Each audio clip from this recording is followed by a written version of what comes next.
Welcome back to The Locker Room, the show that takes you straight into the heart of Fast Break Friday.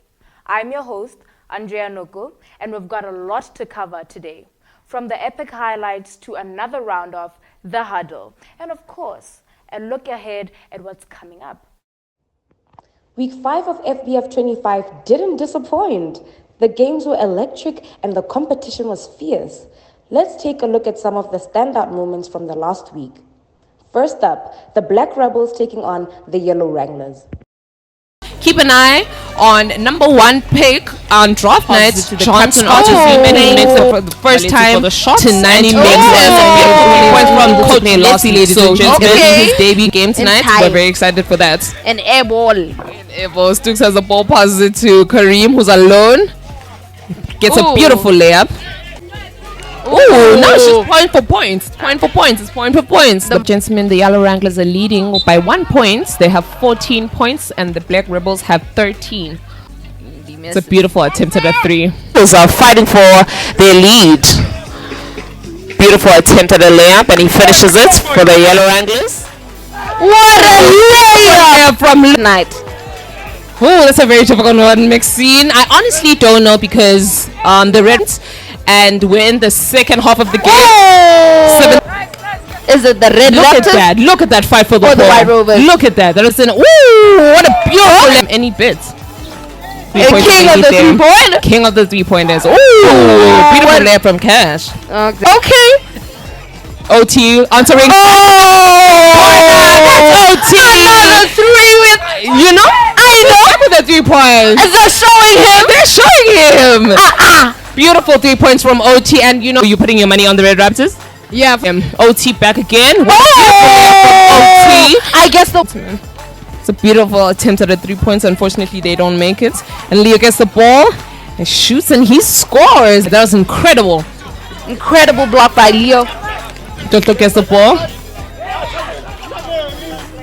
1 point. 61. The Red Raptors have. I mean, I'm about to be sad, Anele. I don't know about this one. But like, I had my money on the White Rovers. But the White Rovers are not going to take that. They're taking... from game over, ladies and gentlemen. What a beautiful game. Amazing win from the Red Raptors with 63 points, and the White Rovers have 55 points, and that is game, ladies and gentlemen. Beautiful game, Tigger. That was an incredible game. How do you feel about your game tonight? I'd say that was a hard-fought game. There was a point where the team just lost focus, but I'm just glad that we were able to motivate each other to get back into the game.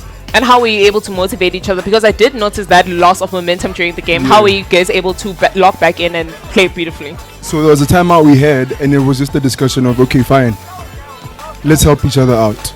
The guys that are carrying, the guys that are scoring, make sure that you do that. We're going to help out on defense if we can, where we can, and we're going to do the best, we're going to do it at the best of our, abilities, capabilities, yeah. So I'm just glad we're able to lock in, and we were able to come to an understanding and just lock back in the game, because we almost lost the game. You almost lost the game. It was tied up for majority of the game, but I'm glad you guys won. So you guys lost your first game, you won last week's game, and you won this week's game. You guys are playing next week again. How do you feel about that game, and are you excited for it? Yeah, I feel confident with the team chemistry we've been building with in the past games. I feel I'm very confident that the next matchup we're going to have, I'm sure it's going to bring a positive outcome. Yeah. And as captain of the team, who do you think was your most valuable player tonight? Damn, why are you putting me on the spot? I want to know who you think who showed up for you tonight and played very well. I would say 2 players, yeah? Bowie and Tlotlo. Yeah. But at the end of the day, it's a team effort, because when they are scoring, we are making sure, all the other guys are just making sure that they lock in with what they're doing, because it's a team sport. Yeah. So yeah. Yeah. Congratulations and good luck on your game next week. Thank you.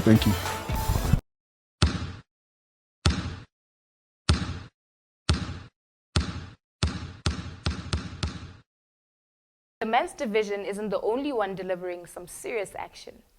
Over in the women's games, the Cobalt Renegades and the Midnight Rogues faced off, and it was a thriller. The Ruby Rascals were victorious against the Midnight Rogues in a surprising second half.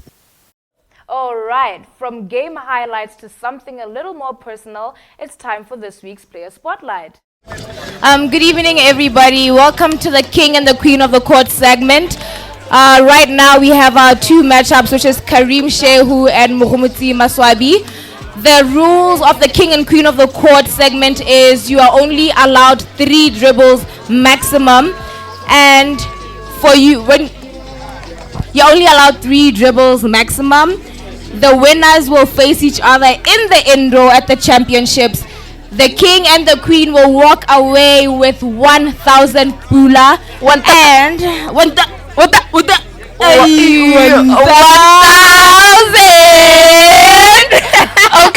Okay, Drizzy. Yeah. And we are going to be having a referee, of course, just to make sure that everything is going smoothly. We are going to time them and give them 2 minutes. Each player takes 2 minutes. He did not get it. No, but we know Kareem. We know Kareem. He has a tendency of pulling a rabbit out of the hat. Oh! Okay, he said less talking, more action. Oh! We could get the buckets. Okay. 6, 5, 4, 3, 2, 1. Alright, score me up. That's 3-2. Oh. 10 seconds. 5, 4. Okay. Timmy all the way to the buy out. The bag. The hang. He still got it to fall. You gonna get a third one, Timmy?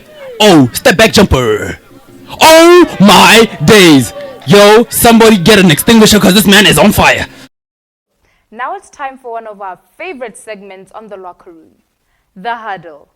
In this segment, we dive into the intersection of faith and sports and how the two are connected.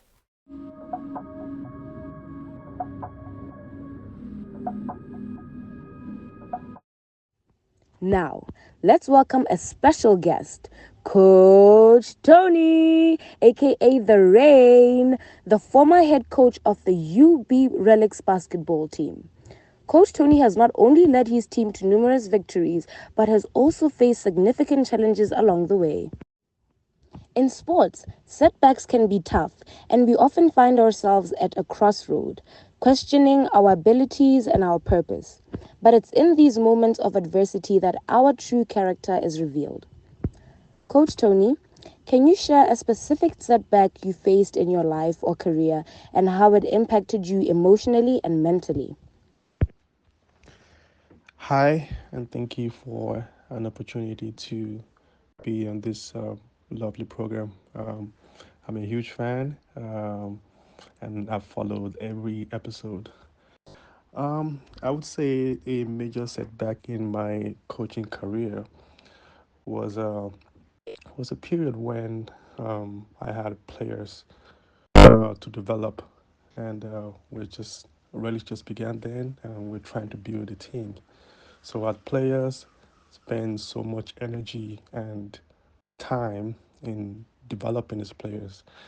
And what would happen is that, after some time, these players tend to go to other clubs due to incentives and promises. And it affected me emotionally because I would be so tied up with myself and so angry that I've invested so much time and effort in developing these player skills and lose them to other teams and other coaches.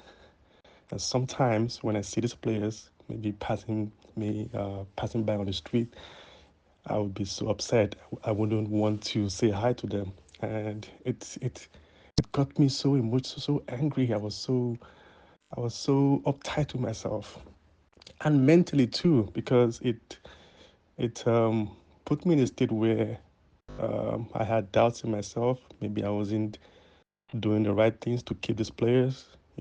So it put doubt in me and really, really affected me a lot mentally.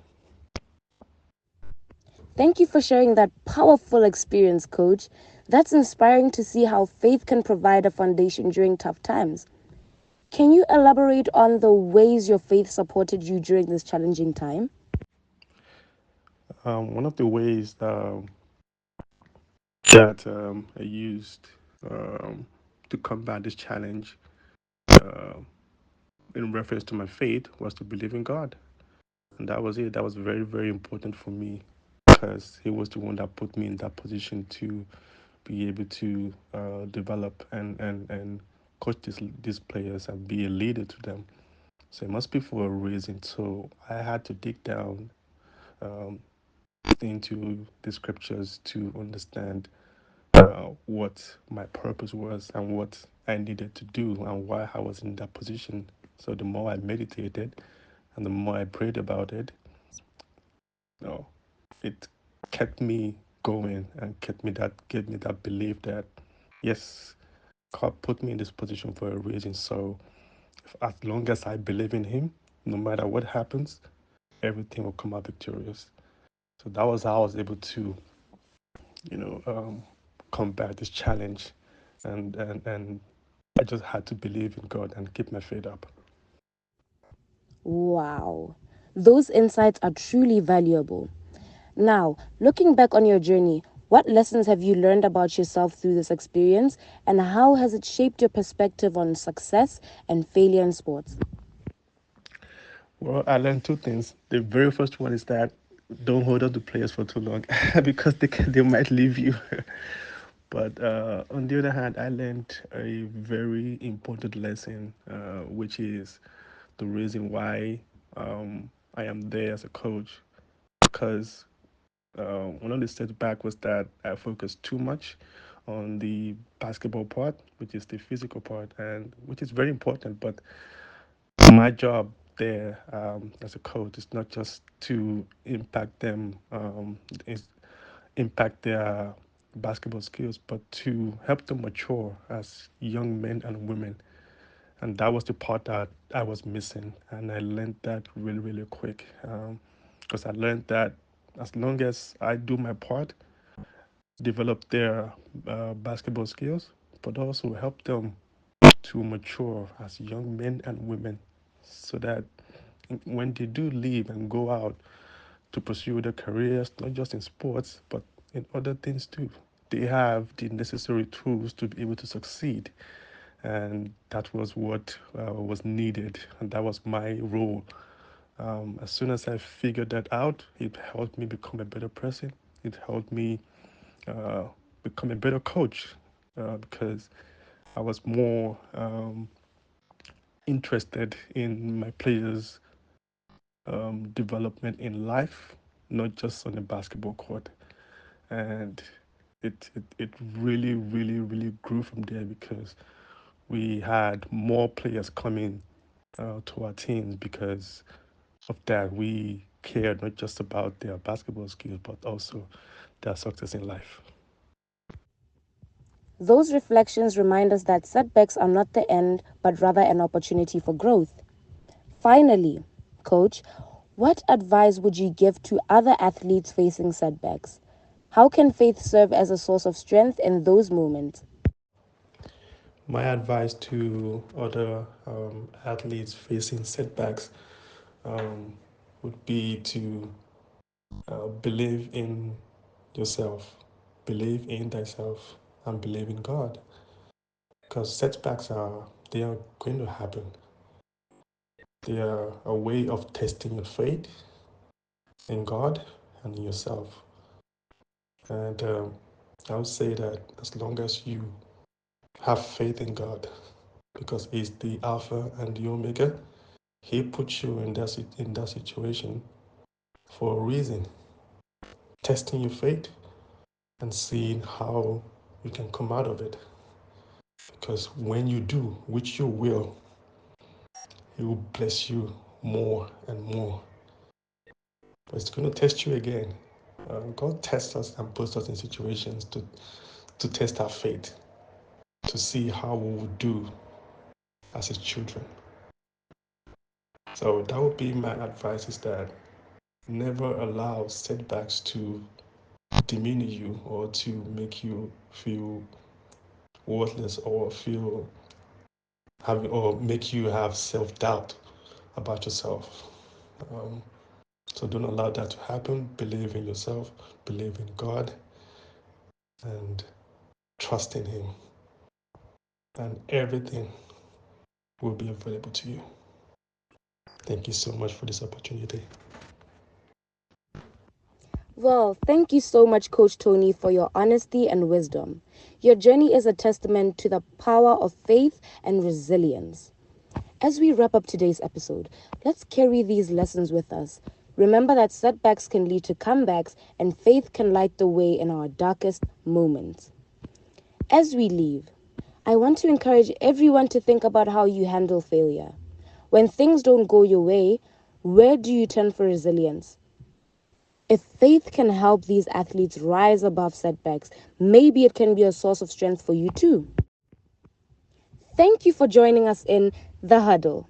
Next time, we'll dive into team spirit more than winning, exploring the true meaning of teamwork beyond the scoreline. Now, let's get back to the fans.